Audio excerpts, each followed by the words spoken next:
introduction. Can you all hear me in the back? Yes. We're good? Okay, thank you. Thanks for being here. I'm happy to be here and represent the Army Corps of Engineers Los Angeles District Regulatory Division. So I just want to preface that by saying, preface my presentation by saying, I don't represent Civil Works or any other part of the Corps, simply regulatory. So if you are interested about congressional funding or Civil Works partnerships with your port, I don't have a clue about that. So we'll just jump right into regulatory here. What am I pointing at? What am I pointing at? Should be the computer. At the computer. Can you just hit the next arrow? I am hitting. Oh, no, I'm here. Oh, on the computer. It could be that it's also on. Okay, let me go back. There we go. And now. Okay, so I'm going to sort of briefly cover these topics, and hopefully, it'll. If you haven't already dealt with regulatory process in your port, then you might learn a little bit of something here as to what we do.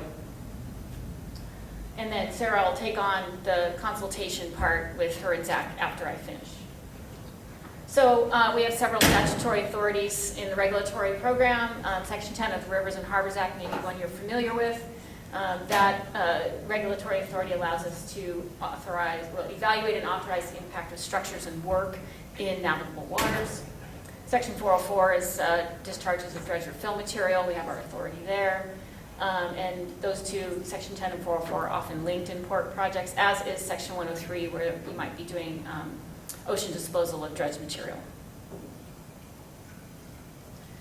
Section 9 of the Rivers and Harbors Act, I put this up here only because it deals with bridges, and the representative from Long Beach was talking about their bridge. So that bridge in Long Beach was authorized by the Coast Guard, and if there's any fill type discharges associated with any bridge crossing navigable waters, then the regulatory division has either a nationwide permit or some other kind of permit depending on authorizing that fill. But the structure itself over the water, that's a Coast Guard approval. I mentioned here Section 408 of the Rivers and Harbors Act. This is looming large now in our program. I didn't even know about Section 408 until just a couple of years ago. But anyway, it applies to core-built properties. So I work in projects I work on are Port of Los Angeles largely. And so the federal breakwater out there is a core-built property. So if the port wants to do something that either temporarily or permanently impacts the breakwater, they need to get a 408 approval from. This is about the only thing I know about Civil Works. They have to get an approval from the engineering staff in Civil Works. And then if there's a follow-on permit that the regulatory division folks handle, then that would come to me. So I put the link there for Civil Works onto this slide. I believe the slides will be available to everybody afterwards, so you don't have to write anything down or whatever. So, and then the last bullet on here is the engineering circular reference, and that's important. So if you ever have a project that involves the core-built facility, you've got to pay attention to the engineering circular, because the engineers are going to be looking to see that you've addressed everything in there before they approve your project. So back to regulatory. So the regulatory program regulations are pretty extensive. In fact, Section 10 authority goes all the way back to 1899. So you can imagine, there's a lot of history there. So the main regs are the top bullet. We also follow the EPA's Section 404B1 guidelines when there's a discharge of dredge or fill material happening. And then we have to coordinate with EPA fairly closely when there's ocean dumping happening as a result of our dredged project, because all the ODMDS sites are EPA sites, and they have to first give their approval, and then we can follow on with just a sort of perfunctory permit for that disposal.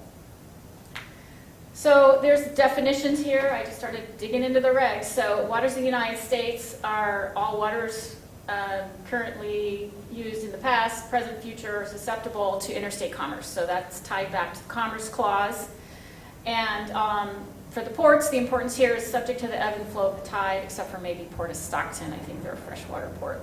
Navigable waters, obviously, we drill down on those. Those are subject to ebb and flow of the tide. Oopsie, we're running low.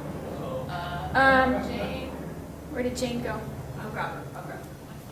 So navigable waters are just that. They are subject to the ebb and flow of the tide, but also the Mississippi River is navigable, and some of the rivers in California, like the river that goes to Stockton, is navigable. Thanks. Sarah's doing double duty here. So the jurisdiction of the Corps. Here's an example of, in rivers and lakes, we have jurisdiction to address navigation, and our jurisdictional extent in sort of freshwater systems, if you will, extends laterally across the water surface and to the bed of a navigable waterway. And the ordinary high water mark, the last part on there, is important because those are physical characteristics. It's not the 2-year flood elevation, it's not the 5-year flood elevation. It's actually, it could change each year, and we go out in the field and we look at ordinary high water all the time to determine the extent of our jurisdiction for that particular project at that particular time and place. So oceanic and tidal waters are also defined, and they include the ocean and coastal waters from the mean low water to the territorial seas, which is 3 nautical miles offshore. But then we have special authorities on the OCS, so we can take that quite a bit further out. Our jurisdiction, based on legal opinions, for OCS does not extend to the end of the economic zone. It's in this area, Los Angeles, Southern California area. It depends, but the furthest I've had a project go out on the OCS is 68.4 miles, so quite a bit less than the EEZ. So here's more alphabet soup of regs. This is just to let you know that in regulatory, if you're doing a project and you need a permit from us, there's all these different federal statutes that we have to demonstrate compliance with in order to issue you a permit. So the little guy with the red tape is, appropriate here.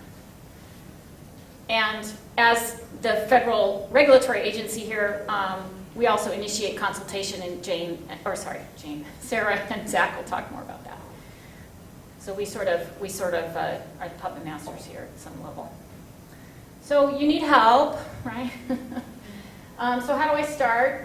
We encourage people to conduct pre-application meetings. You don't just have to have one, you could have more than one, but they're very helpful because we can kind of lay out what you need, what the process will be, and so on.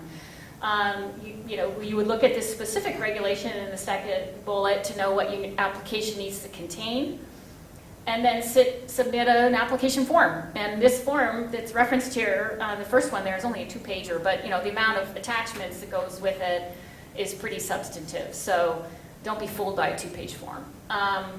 Anyway, we just need a lot of detail. Imagine trying to describe what you're going to do in those waters, in those navigable waters, to a child or an older person, and so that they would understand it. And then we will ask for additional information, and that can range from anything. That's not specified in the regulations, but the additional information that we ask for will help inform our public notice when we go out on public notice, for just agencies to look at, other federal agencies, local state agencies also get our public notices, and then obviously the public. So there's just a couple examples there of the kind of additional information that we require. So what happens after you apply? We do a lot of stuff once the application rolls in. So we obviously have to determine what the statutory authority is, the extent of our jurisdiction. If we're doing one of these individual permits, on the second bullet, we issue a public notice. That can happen fairly quickly. The regulations say we're supposed to issue a public notice 15 days after we determine an application complete. That's pretty fast, but sometimes that drags out. It's not always 15 days. We coordinate with agencies, tribes, the public. We kick off the process that Sarah and Zach are going to talk about. If there's historic properties or tribal resources, we have to go through a process to address potential impacts to those resources. And if you're dredging, we coordinate the sediment testing, or we try to coordinate with you on the sediment testing so that we get an appropriate sampling plan approved with EPA, and then the testing happens, and then we review the results in order to determine where you're going to put that material. Not all material is suitable for disposal at an ODMDS site. And then if you need a Section 401 certification from the Water Board or your state certifying authority, then we track that. We don't have anything really to do with it, but we track it. So we're continuing here. We're still working. And so obviously we determine whether there's what's called an individual permit or a general permit, and sort of the level of impact kind of determines which type of permit we go with. The public interest review is something that we have to do for every action, and this could run the gamut of any, just imagine A to Z kind of resource impacts, so air quality to transportation. So we have to at least do some work on this in order to balance the potential benefits versus detriments of the project. And if you come out on the side of the benefits on the public interest, we will be issuing a permit. The public notices are critical for assessing public interest. We've had public notices that for port projects that are like 100% negative comments from people who live near the port. That's very typical. You might have seen this in your area. However, you know, the good things that happen with the port in terms of commerce and employment and lots of other things usually outweigh all those negative comments, because I mean, if a container terminal redevelopment didn't happen, you'd still be dealing with a lot of diesel equipment versus maybe a transition to electric, and you'd still, you know, that kind of thing. So it's important for you to know that just if you are in this process with the regulatory division and you see the bunch of negative comments coming in, that's not the nail in the coffin on your project. So, and the bottom there is key. We're not a proponent or an opponent. So, you know, we have to look at what is in our authority and what's in our jurisdiction in order to make a permit decision. So here we continue. If there's a discharge of dredged or fill material, we will require that you give us some alternatives to that. Can you reduce the project amount of fill? Can you reduce the fill footprint? Can you know, maybe do something in a different way? Again, this is for analysis purposes, and hopefully you could get to a point where we can say, yes, you know, we think either your proposed project as designed or maybe some variation of it is this least environmentally damaging practical alternative. Now, our regulations tell us you can only permit the LEDPA. You can't permit alternative one and, you know, the LEDPA gets set aside. Now, we have to work towards getting to a permittable project, which we call the LEDPA, when there's a discharge of fill involved. We will consider all practicable and appropriate mitigation, so that's probably not news to you. And we have to make a determination as to whether the project would significantly degrade waters of the United States. That's kind of a high bar. I've never done that. I've never had a project that did that. So then we document our findings, and if we're doing an EIS, we put those in a record of decision. Or if we're doing another kind of individual permit, we would write an environmental assessment, and this is to satisfy NEPA, or NEPA, as our introductory remarks said. I didn't know what he meant when he said NEPA.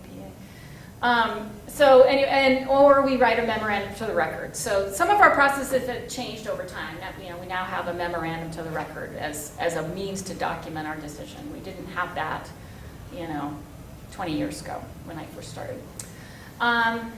Anyway, so moving on. I know I'm going kind of fast, but there's two other people that need to talk here too. So you might be wondering, can the Corps deny or withdraw my permit application? Yes, we can. Denials are rare. I've done 2, I think, in my entire career.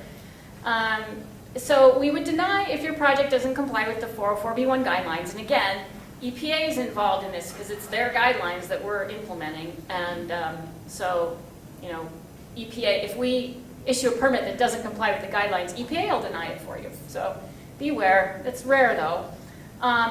Or we would deny if it's determined to be contrary to the public interest. So the 2 projects that I've denied were Section 10 only. They involved work and structures.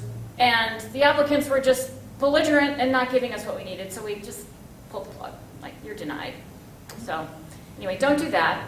And then we can deny if there's if you're insisting on doing something, but there's also a national security conflict. I don't assume that that would ever happen with the port, but, you know, stranger things could happen, I suppose.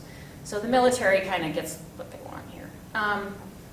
So we can withdraw, and we do this all the time. Withdrawals are done when we don't get a timely response. So we have to kind of keep things moving. And our headquarters back in DC, they're watching the clock because we have a database and we put all this information in of how things are moving. And if it just stalls, they're going to be going, why aren't you withdrawing this? They're going to be asking management, why isn't this withdrawn? It's been sitting here for 150 days and nothing's happened. So that can happen. And permit denials, lucky for all of you, there's an appeals process now. You can appeal a denial. And then also, as I mentioned, EPA can veto a 404 or 103 permit decision and deny it over our issue, over our action. So, we could take an action and they die. I think this has happened on a few big mining projects where EPA denied a permit that the Corps issued. So anyway, the best part of all this, EPA has no authority under Section 10. So in Port of Los Angeles, I've dealt with 4 container terminal redevelopments.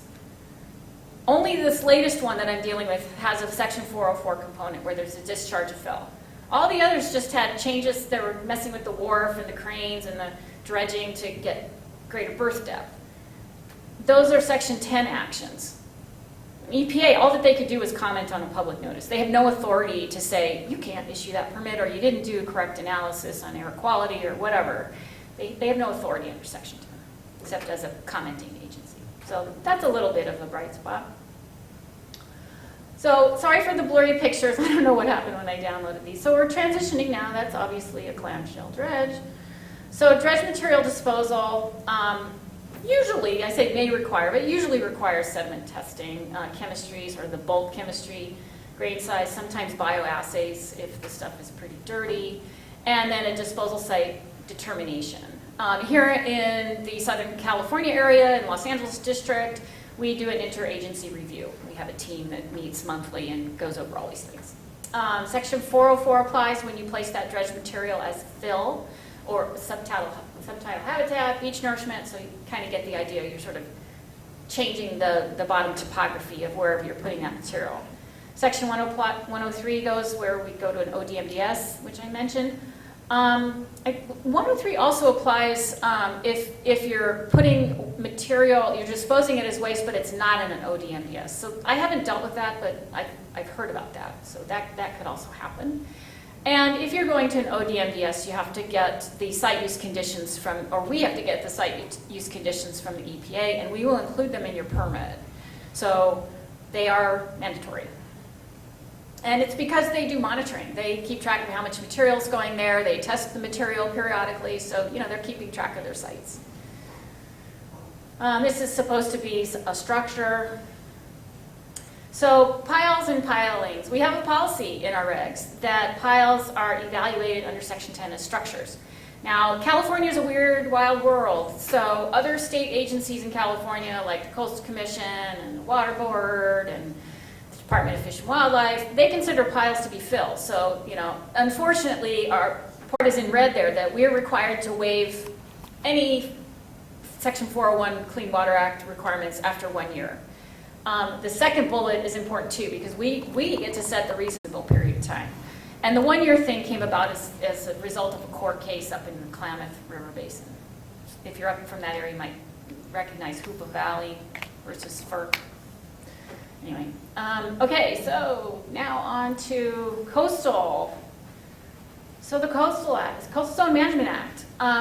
Coastal Zone Management Act, obviously a federal law, requires that a federal action, our permit, is consistent with the state's coastal management program. Again, California, weird, wacky place, has a coastal act that was issued by the state in 1972.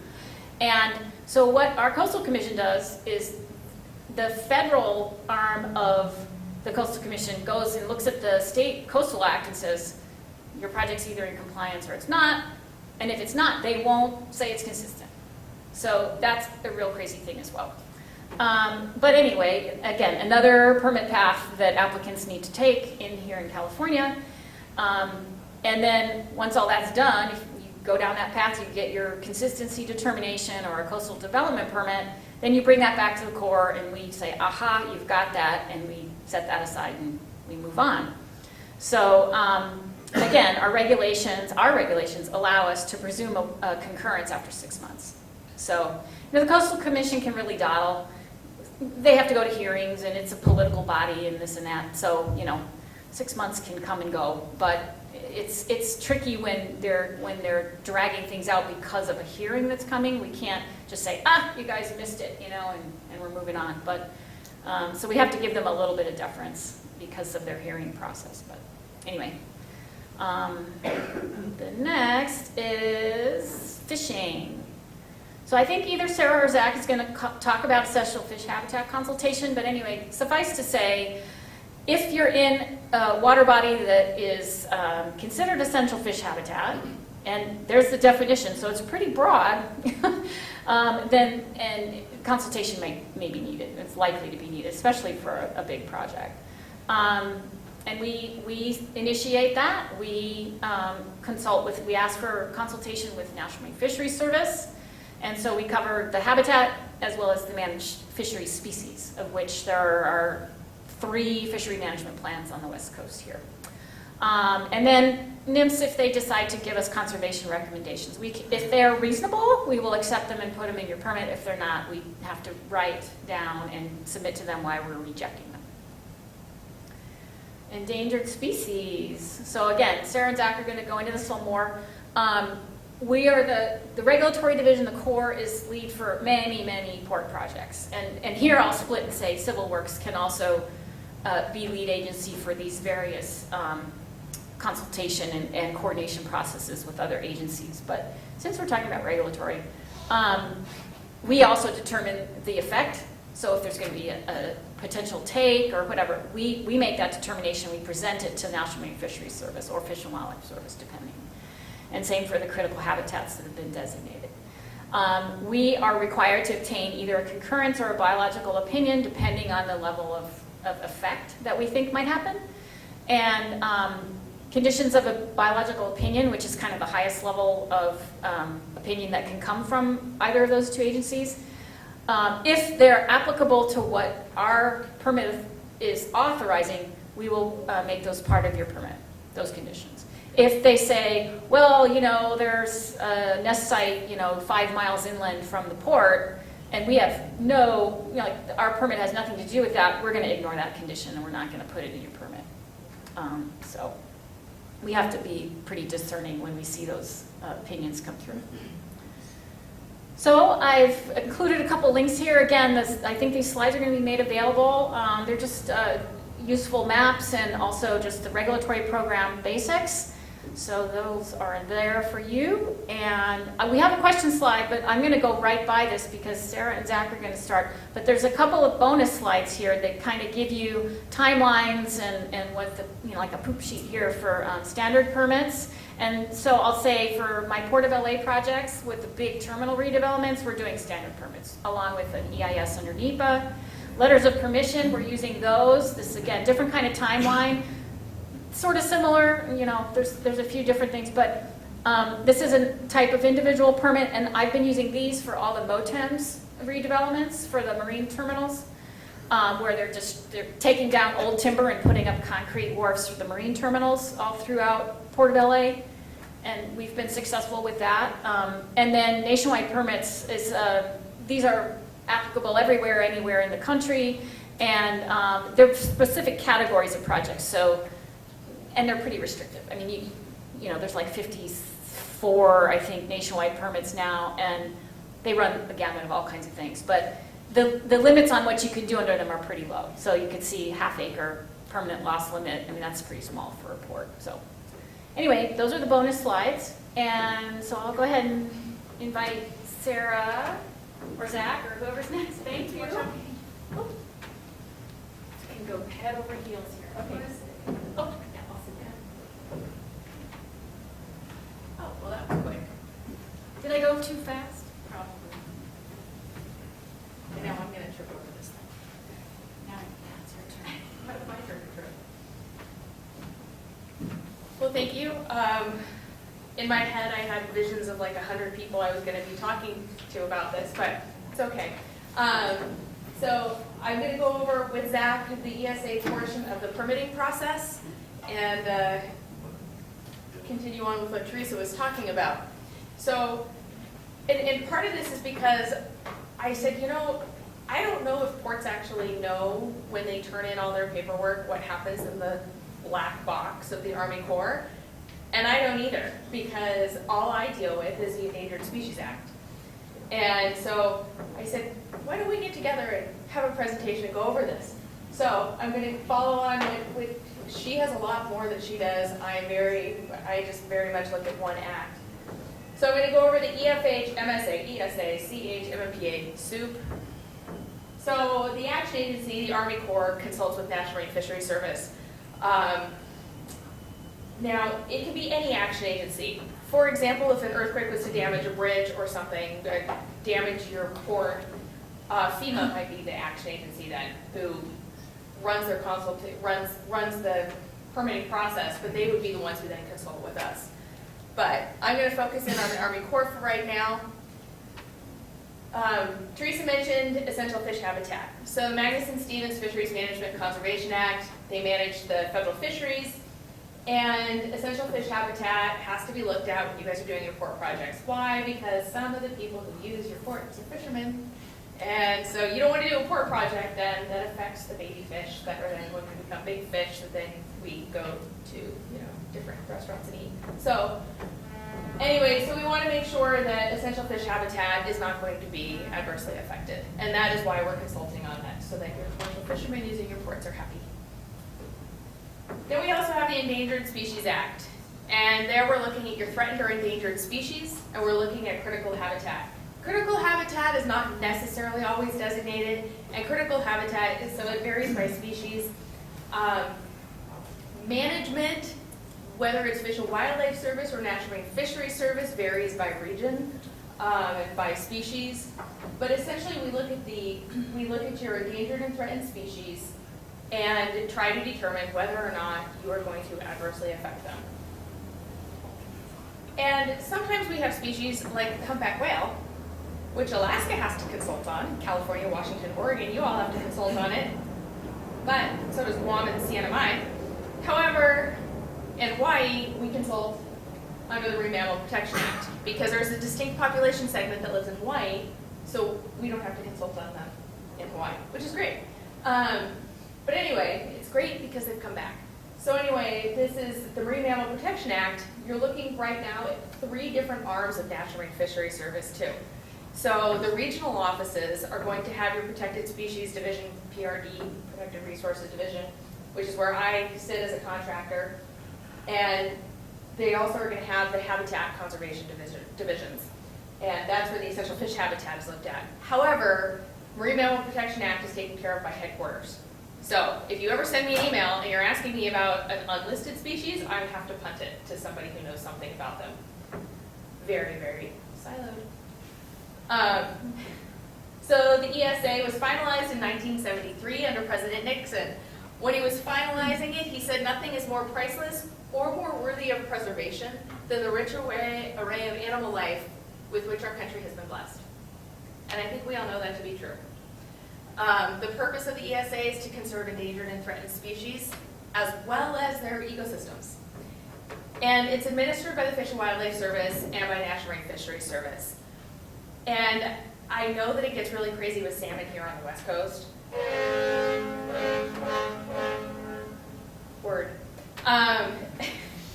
In Hawaii, we have, in the Pacific Islands, we have this strange arrangement with Fish and Wildlife Service where if a turtle or a monk seal is swimming, it's under us. But as soon as it hauls out and it's basking or has its nest up on the beach, apparently it's under Fish and Wildlife Service. That creates some pretty crazy looking consultations. Up in Alaska, they divided it up a little bit more intelligently. Walrus, polar bears, they go under Fish and Wildlife, where we took the stellar sea lions. I mean, that type of division makes a lot more sense to me than handing off, oh, you hit the stand. So, but that clearly predates me, so I don't know what that agreement was all about. So now I'm going to focus on what a consultation might look like. So you've sent your permit in, your permit application in to the Army Corps. And with that permit application, you had a biological evaluation or a biological assessment stapled to it, right? in which you described very clearly your project so that I, as a biologist, can understand it. That's really important. And you might get some questions that seem stupid back to you.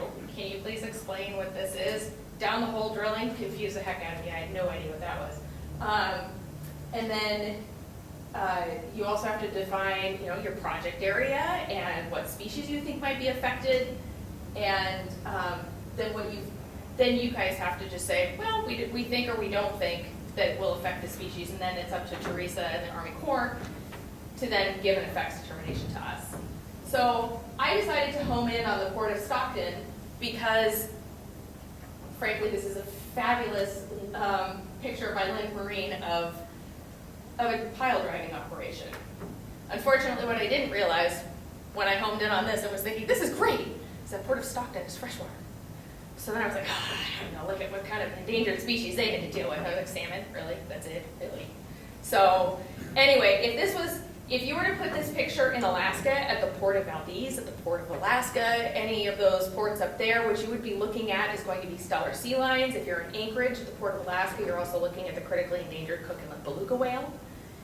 Depending on how far the sound is from the driving of that, there's different whale species that could be affected. If you're in the Pacific Islands region, you're looking at turtles. If you're in Hawaii, you're looking at monk seals. But when I look at this picture, as an ESA person, I'm seeing a few things. I'm seeing that I totally forgot where I was going with this, and what I was about to say is the next slide. Okay, so backing up a bit, there's informal and there's formal consultations. The informal consultation is where there's not really going to be an effect. A great example of this would be something as simple as a fender replacement at your port. Not going to make a whole lot of noise unless you're dealing with piles.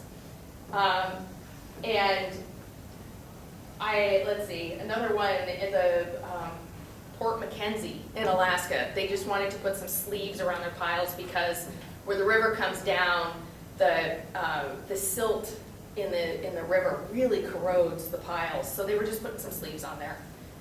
Totally informal. All they're doing is using a nail gun kind of thing. But you could also have a formal consultation. And it could be something as simple as you're going to make something go deaf. You don't have to kill them, but you could cause them to never be able to hear for the rest of their lives, and that would be considered a take. You could also just harass the heck out of them, and displace them, and so you're allowed a certain amount of takes in projects typically. What I will stress to you, because this came up with a particular port who is not in this room, we will never be pre-decisional. We will never sit in a room with you prior to you turning in your biological evaluation and starting the permitting process and say, oh, absolutely, if you do this one thing, it absolutely is going to be informal, it's going to be a piece of cake, we'll have your letter of concurrence turned around in 30 days, and life is going to be great. And so this particular port had a very rude awakening when we had to point out that their pile driving could be heard for 2 kilometers or more, and that they potentially could have a take. And so there was some yelling, and they moved on.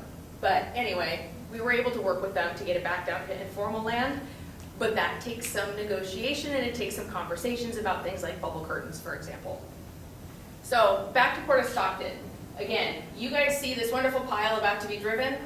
I see a pile about to be driven. Zach's going to go over the sound because, well, frankly, a lot of times I call him and say, can you please go over my math and make sure my math was correct, because he's the expert and I'm not.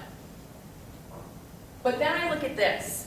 What I see, especially if you're in Alaska and out in the Pacific Islands, I see 2 tugboats and a barge. We're talking whale strike, turtle strike, stellar sea lion, maybe. If there was an accidental tug grounding, I looked it up, they happen. Tugs do ground. You have the potential to leak your oil. As minimal as it is, we still have to do the assessment because no one thought that the Exxon Valdez would happen. But it did. No one thought that this oil spill that happened up here was going to happen, but it did. So you always have to have that assessment and looking at it. And one of the biggest pushbacks we get is, and Theresa can confirm this, a lot of times is we don't want to look at the vessel transit. And I had to say to the military, the only reason there's a but-for test, right? And this but-for, they had 10 barges they were sending up to demolish an Air Force base that never would go from Seattle all the way up into the northern part of Alaska, never would have gone had it not been for the demolishment of this particular base. That fails that test. They have to consult on the barge. Now, they chose not to. They put their foot down and said they wouldn't. And there's not much I can do. I can't force them to consult on it. But had they say just needed to take some supplies from up there and throw them on a ship that already was going to the port and they just were throwing it on a ship, they don't have to consult on that because that ship would have already been going. And so there are some things you have to look at that you may or may not need to consult on. In Alaska, we consult on every single tug and barge transit that goes around. We look at all of them. And predominantly that's because of the humpbacks. They have a hard time getting out of the way. So anyway, you also have, so you've got trash that could be thrown overboard, which Theresa might push back on me and say, well, we're not going to throw in a BMP or a mitigation measure about trash. Why would we do that? That's under Coast Guard regulations. So what also is fascinating to me is whatever I tell you when you go back to your region, to your Army Corps person, they'll probably tell you something different. Because in talking to Theresa a couple months ago, I quickly realized that not only are the mitigation measures different between Alaska and Hawaii, and the Army Corps' processing of them different between those two regions, they're different here too. And so just make sure you're constantly in contact with your Army Corps person and that you work with your National Marine Fisheries Service person too, if we start dragging you into the conversation. I'm going to pass this presentation off to Zach. Right now, he's going to talk to you guys about sound, because sound does not, I didn't think anything of it before I started doing Endangered Species Act consultations, but when you're driving a pile, the amount of sound underneath that water is incredible. And so with that, Zach, I am going to hit next on the slide, but I'm going to make you big. Well, bigger. There we go. Okay, so Zach is in the far upper right-hand corner, but I want you guys to be able to see the slide. So this is Zach. He's with Salus Resources. Thanks, Sarah. Hopefully you can hear me kind of soon. We're all working there? So, Yep. Okay. Yeah, so I'm sorry that I couldn't be there because, I actually was at the airport yesterday and American Airlines had different plans. Apparently they just, ran a little test on whether an airline can operate without computers. It can't. So no surprise. But so they couldn't get me to San Diego in time. So instead I'm zooming in here. And for this presentation, I figured I could tell you a little bit about the sort of magic voodoo physics that is acoustics, or I could, talk more about stuff that might actually make your lives a little bit easier. So I went with just talking about things that can make your lives a little easier. So I'll stick mostly with talking about the ESA, the MMPA, and kind of how you can help manage the regulatory process when dealing in particular with acoustics. Because for ports, acoustics is one of the biggest and most common impacts that you're going to have to deal with, particularly for pile driving, for whenever there are port expansions or maintenance, repairs. That is, I think, the biggest single thing that we see that comes across for Section 7 consultations for ports. So, if you want to, we'll talk briefly about some of the acoustics, but the website there is the DOSIT's website. It's Discovery of Sound in the Sea, and it is a great resource for just getting a better understanding of underwater acoustics and the effects it has on aquatic animals, how human impacts work on it, and overall just understanding the aquatic sound environment. So, next slide. Can you advance the slide? It's on the next slide. Sorry. Oh, okay. Oh, fancy. So the next slide, can you make that thing play? Can you push the little play button? It's already Oh, playing. it just automatically play. Okay, Yeah. great. So this little thing, it's a good visualization of acoustic wave patterns. And it shows it's an acoustic, it's a longitudinal wave pattern, which is basically, it's like a push wave, so it radiates directly away from it, and it moves back and forth in that direction away. This slow and rhythmic and sort of hypnotic little GIF there might be a bad choice for this late in the afternoon in the conference, but so we'll try to move on before everybody goes to sleep here. But so marine mammals, or mammals, have dedicated huge amounts of power to being able to process noise, and even for humans, our ability to process noise, it generally exceeds even birds. We have a greater range of hearing. Zach, did you want me to move forward in the slide? Not yet. Okay.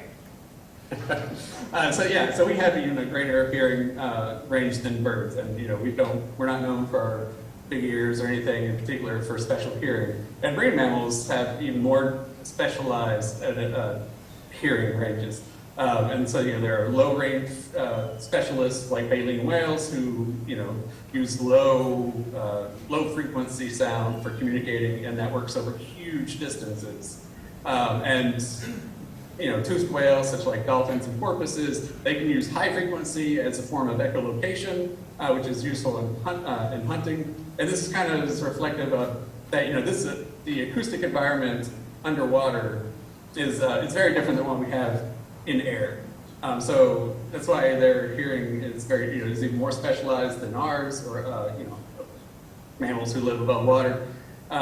So because sound moves faster and much further in water, and that's kind of why the impacts of pile driving and other in-water activities, you end up with these huge radiuses. Like Sarah referenced that there was a 2-kilometer area of potential impacts to baleen or to belugas. That's it. There we go. And it makes actually for a very different. The sound moving that fast makes directionality more difficult. If you're a diver, you know that when you hear a sound, you actually really can't tell where it's coming from. It requires extra hearing organs and brain power that developed for that. And also the in-water sound environment is a little different because you have sound sources of wind and waves and bubbles, including animals as well, which add to a more constant sort of ambient noise that we don't expect or that we don't encounter. So you go home and it's quiet in your home, but in coastal and marine areas, it's not quiet. It's never quiet because those sounds transmit for very far distances. So bubbles that you hear on the beach, that you could hear from feet away, you can hear for hundreds of meters away if you're there. So it's more like living in a noisy bar, and that kind of doesn't sound all that appealing, but they're well adapted to it, and it's kind of part of what's driven the specialized hearing. And the ambient noise level, that's either through natural sound levels or through the areas where humans are more active, including like ports, it's kind of more like depending on the neighborhood that you live in. If you live next to the freeway versus living out in the country, you're going to have a very different acoustic environment to work with, and that also kind of plays into how you should think about the impacts, because the ambient noise levels being different in port areas versus areas where there's not any development actually kind of it does have an effect on the way you should look at the impacts and change how you analyze those impacts. Yep. So this figure here, like I said, it's a nice gentle representation of sound. However, we're more concerned about noises that kind of maybe more akin to listening to death metal that makes your ears bleed. So next slide, please. Okay. So the reason we're talking about both the ESA and MMPA is that both of these regulatory frameworks have a nexus of concern regarding the potential for acoustic impacts to protected species. Obviously, the ESA concerns all species listed under the Endangered Species Act, and the Marine Mammal Protection Act, it considers all marine mammals. So that, most ports are going to have one or both of those situations. There's also an increasing awareness among other federal agencies that they need to consider the potential for acoustic impacts under both the ESA and MMPA. For example, we just had the EPA start considering consultations for ship disposal where they were using explosives to scuttle vessels off of the coast of Alaska. And they had not been doing that before because they hadn't been thinking about the potential impacts of setting off explosives in Stillard Line sea critical habitat. So that's a new thing. It caught people unaware, the people who were responsible for scuttling vessels, and so it represents a pretty significant change if it's not something you plan for. And so, again, it's good to be aware that there's an increasing understanding by federal agencies that this is a thing that they need to look at, which means it's a thing that ports need to make sure that they're paying more attention to as well. Next slide. So, Sarah talked briefly about take. The take between the ESA and MMPA is very similar in those definitions. And it really, so the thing to note there that neither of those definitions of take requires intent. You do not have to be intending to cause harm or harassment. It's just whether you are or not. So that is when you need to consider undertaking the MMPA and also to consider the impacts under the ESA. Next.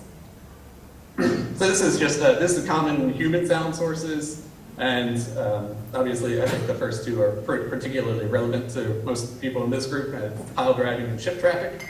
Another major impacts that we end up looking at a lot are seismic surveys and sonar, and those are can be even more impactful because they use really high energy sound sources.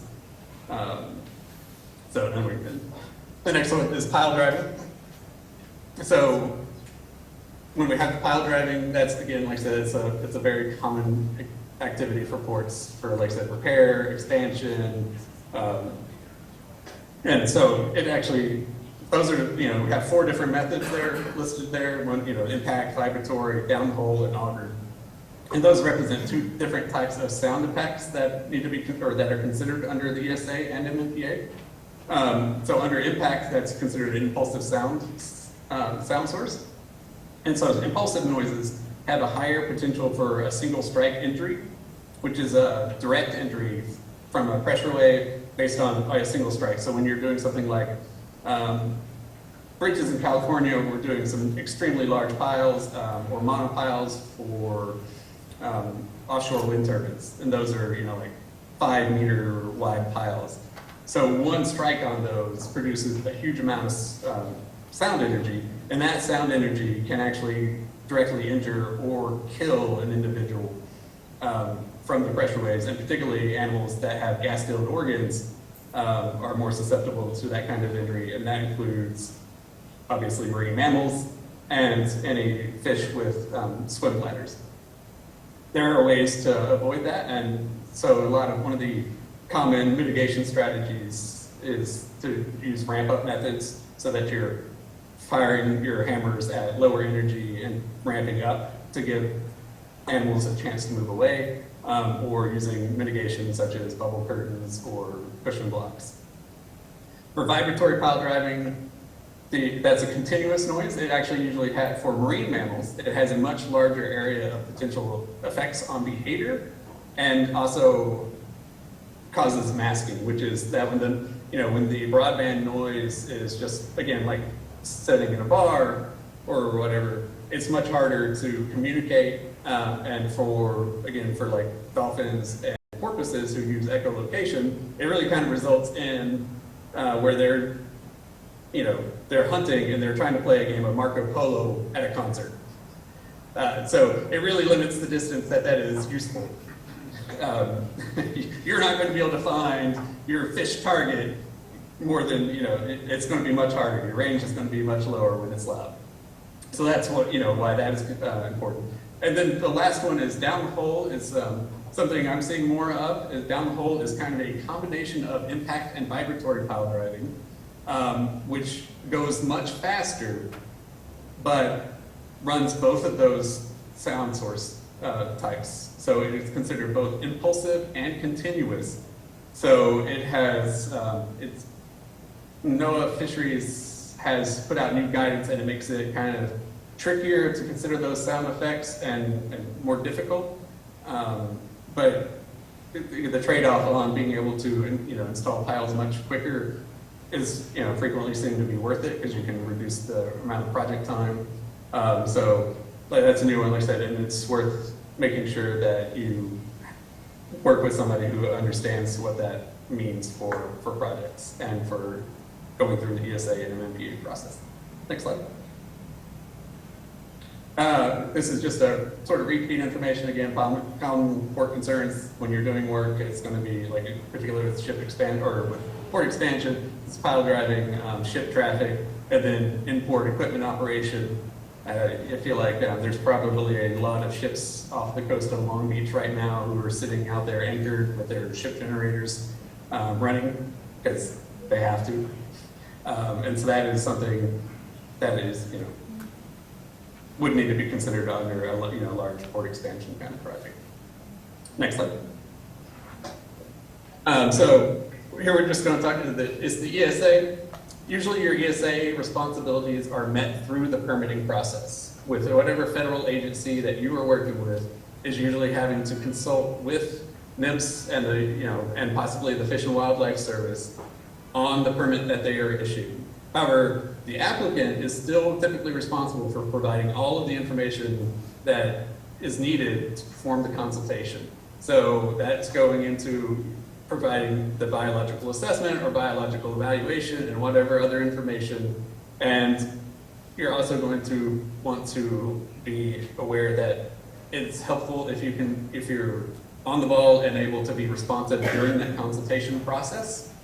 So that, again, if you can respond in a timely manner, that will make it go much faster. Next. And this is kind of why your lead times on getting it through there it's dependent on the permitting agency, but it's also dependent on NOAA Fisheries and what their ESA consultation timelines look like. And this is where having a good and thorough biological assessment can make the process go much faster. So, for example, there's a region in NIMS right now that they can complete their consultations, their informal consultations, in 1 to 2 months if all the information is available. However, it's taking 4 to 6 months for informal consultations if they're getting an incomplete biological assessment. And that's due to the time frame it takes to go back and forth between either the action agency, the applicant, and NIMS to try and get the questions answered. And again, it slows the process massively down to do that. So you want to make sure that you have as much of the information available during the BA. Next slide. Under the MMPA, this is a different story because this is going to be left up to the port for the most part to decide whether they're going to try and seek a MMPA permit on their own. So if there's an ESA listed marine mammal, the NOAA Fisheries will begin the MMPA process for their permits for either an IHA or an LOA. They will go through that as well, or push the applicant through that process because it's required under the ESA, and they have to wrap them both up. However, if you don't have an ESA listed marine mammal, like I said, it's going to be up to you to decide. The Corps, I don't know, Theresa might be able to answer this one, but I haven't heard of the Corps forcing anyone to get an MMPA permit during the process.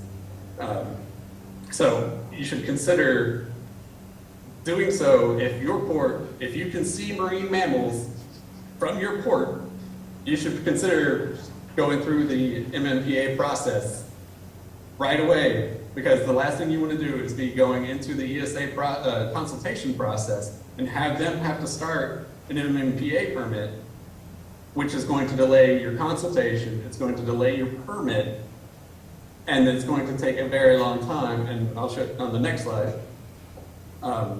This is kind of why. So this is directed, the information is from the Protected Resources Headquarters, the Marine Mammal Division. From there are IHAs, which are the simpler permit, which can go only up to a year and can only cover harassment or minor injuries, it takes 5 to 8 months to get an incidental harassment authorization. If your project takes more than a year or risks potentially seriously injuring a marine mammal, that process takes at the very minimum 9 months. They recommend 15 months as a minimum. So if you're talking about adding that on top of your permitting and your ESA consultation, that starts to get in the potential to cause very costly delays. So my recommendation is that when you're going through your biological assessment and you're beginning your permitting process, that you reach out to the protected resources there and discuss that. They may tell you that you need to get one and that you were maybe not going to do or thought you could get away without doing. But again, the difference in cost on just getting it done without delaying your project is going to outweigh the cost of having to do that later. All right, so next slide. This is kind of this is part of going through, when to engage. Again, you want to address the acoustic impacts. You want to be thinking about those during the biological assessment, biological evaluation.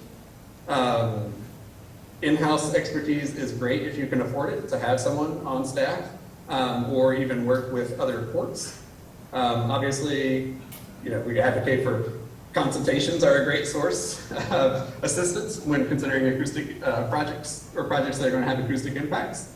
And also available for performing sound source verification studies, which can help to account for site-specific factors, including those elevated noise levels. For example, like Port of Long Beach was just going to have elevated ambient noise levels based on the level of activity, which actually reduces the area that you have to consider for potential impacts for continuous noise sources.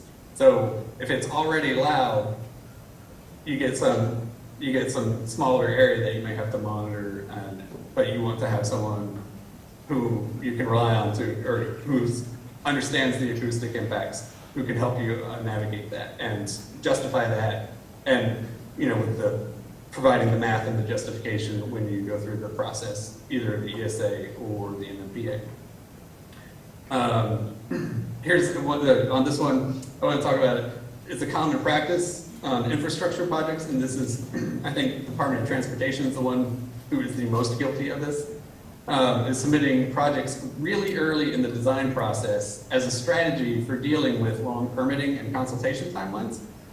However, if you're submitting a project at a 10% design phase, there's not enough information to complete the consultation, and so that drags out the consultation timeline a lot, and you're not really saving any time until you actually have enough information for them to consider the impact. So I would just be aware of that if that strategy for trying to deal with the long consultation timelines kind of backfires that way, and it can result in very long consultation timelines and frustrated biologists who are doing that work.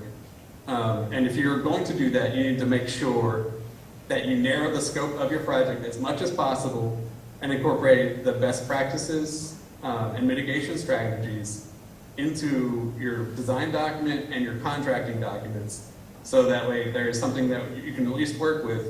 If your contract solicitation says the contractor will implement bubble curtains, that gives the consultation biologist something to work with, that they can at least consider that information as part of it, and it will make it go faster, and you won't have to worry about coming back and having to rebid that when they add it on anyway during the consultation process. Which is a thing that will happen if you have a potential for effects. If it goes from informal to formal, be aware that all the things that they asked you to do during the informal process that sounded like a bad idea or they were going to cost you money, they're going to be added as reasonable and prudent measures. Oh, it's not as hard. But yeah, they're going to be as terms and conditions. Sorry. They're going to be added as terms and conditions to your formal consultation. So then you will have to go back and do it anyway, but you went through a much longer and thorough consultation process. And that goes to the next slide, which is why this matters and why we're talking about it is because all of this, every time it's delayed, every time you have to redesign, every time you have to go back, rebid, and ask a contractor to go in and consider adding bubble curtains or, caissons or whatever to minimize impacts, it's going to cost money, and it's going to cost more money than it did to go through and consider this at the beginning of the process, even if you had to go to, outside help to just even review your project and give you some ideas on what the mitigation strategies would be. It is definitely going to save you money over the long run of having to come back and scramble to redo this at the end of the process. And that holds true for both the MMPA and the ESA. Find someone that you trust, whether it's in-house, whether again it's working with another port who has larger budget and maintains acoustics, and you can work with them to do that, or consultations. Find someone who you trust and who's reliable and knowledgeable, and work with them. Like I said, project reviews, a 4-hour project review can save you a lot of money in the long term. And then we go to that last slide. This is, again, famous last words that equal lots of dollars. We don't want to limit our contractors. People who don't want to limit their contractors end up costing themselves a lot of money. Like I said, you want to place those constraints early in the process so that they know what they're dealing with, as long as you have talked to someone who has a good idea of what the reasonable mitigation measures will be that will be required. You can build them into the contract, you can save yourself a ton of money and a ton of time. And that's it, that's all I've got. And so, as I was listening to Zach, I was thinking about a few things. One of the things he brought up, sound source verification studies. One company comes to mind, Jasco. I'm sure Zach knows more that do them as well. But they're really relevant for helping for future projects. So while they may not help your current project, it can definitely help you down the road, especially if you want to. For example, the Port of Alaska had 3 different projects they were planning on doing in about a year and a half. And so in the first summer, they went and got a sound source verification study done that really helped us do our math for the next 2 projects they were planning on doing right in that same location. It helped us with determining, how far out they could go as far as the observer coverage that they needed. The other thing I wanted to mention is when you're thinking in terms of behavioral harassment, think in terms of yourself. I was sitting in my office, and this is where people's ability to hear varies, right? Whales operate on different frequencies. Sitting in the exact same office as my husband. I'm sitting like this, the door's here. He's sitting like this to the door. And there's some alarm going off at the school across the street. It was a really high-pitched one. And anybody who can hear the high-pitched whine of their TV, like the old school TVs, it was almost that high, but it was louder. And it came right in the door and into my ear. But my husband sitting like this couldn't hear it at all. And so part of that is positioning, whether or not you can hear it.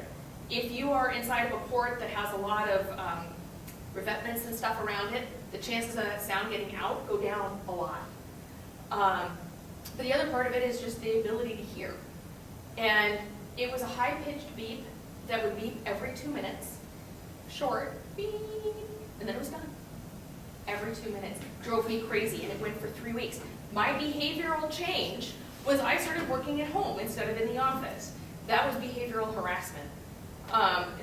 It caused behavioral shift in me. If you are making a sea turtle go somewhere else to go find their algae, if you're making a stellar sea lion go to a different boat to go eat, if you're making them go to their natural habitat to go eat instead of being on a boat, harassment has happened. And so that's what we're looking at, is harassment all the way up to when I wrote a consultation and I said there was noise associated with it. My supervisor's comment back to me was, well, was it quiet classical music or was it a Katy Perry concert? Oh, well, probably right between the two, because it was, I don't know, maybe it was a ship going by or something. I was like, it's probably between the two. But when you're thinking of sound and what your project might do, try to frame it also in terms of things that you understand. it will be very helpful.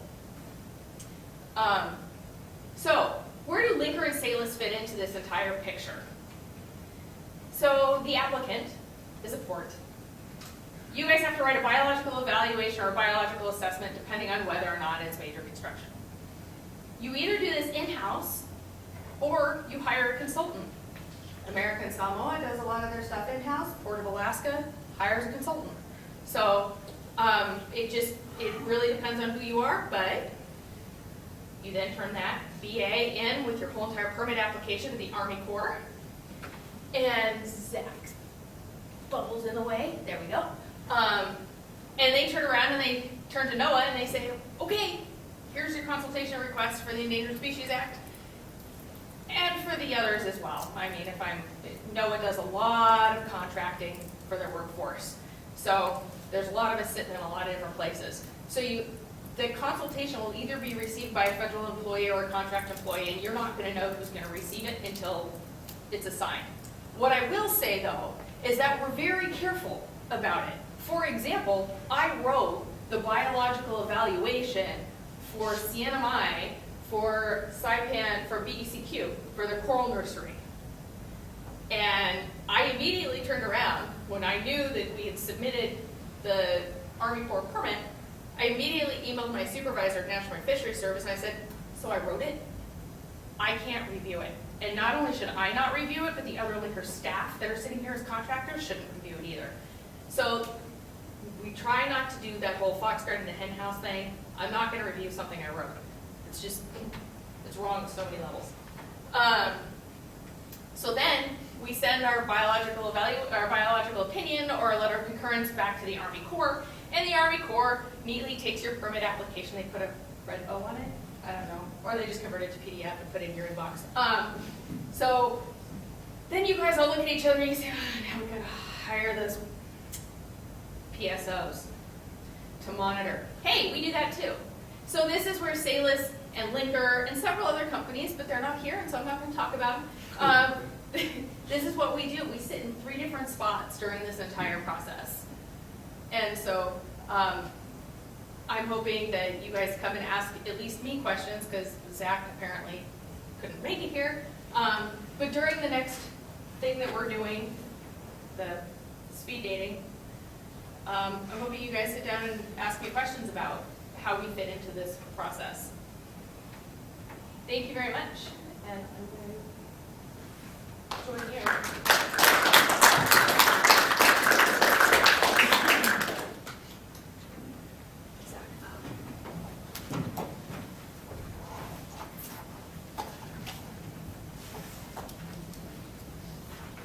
There's like about 2 minutes if anybody has any questions.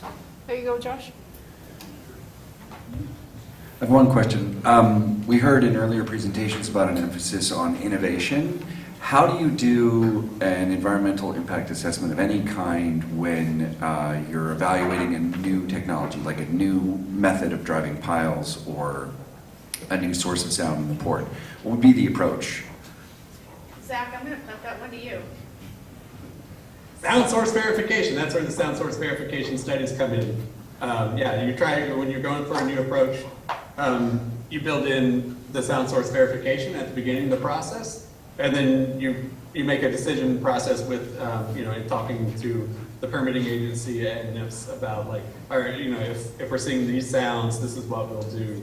And so you just have, so you just have to know, kind of what the range of potential options is, and so you know how to respond based on what you actually see. Gotcha, thank you. There's actually a really cool pile-in-a-pile thing that UW is building. I would love to see that in action more, but essentially what they're trying to do is mitigate the sound, right? So, I'm trying to remember exactly how it works, but yeah, it's pretty cool what UW is creating right now. Oh, sorry, University of Washington.